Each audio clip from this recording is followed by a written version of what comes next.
গাজীপুর জেলার ৫টি থানায় রাতভর সাঁড়াশি অভিযান চালিয়ে আওয়ামী লীগের ৪০ জন নেতাকর্মীকে আটক করেছে গাজীপুর জেলা পুলিশ।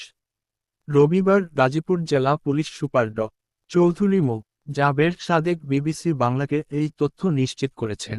তিনি জানান, গতকাল থেকে শুরু হওয়া অপারেশন ডেভিল হান্টে এখন পর্যন্ত ৪০ জনকে আটক করা হয়েছে এবং তারা সবাই আওয়ামী লীগের নেতাকর্মী। এদের অনেকের বিরুদ্ধে আগেই মামলা দায়ের করা হয়েছিল এবং কিছু আটকদের বিরুদ্ধে নতুন মামলা দায়েরের প্রস্তুতি চলছে বলেও জানান তিনি।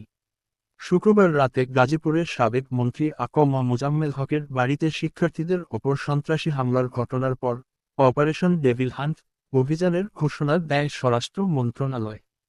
শনিবার রাত থেকেই যৌথ বাহিনীর সাঁড়াশি অভিযান শুরু করে এবং গাজীপুরের গুরুত্বপূর্ণ মোড়ে টহল জোরদার করা হয়। পুলিশ, সেনাবাহিনী, র্যাবসহ অন্যান্য আইনশৃঙ্খলা রক্ষাকারী বাহিনীর রাতভর এই অভিযান চালিয়েছে, যা এখনও অব্যাহত রয়েছে।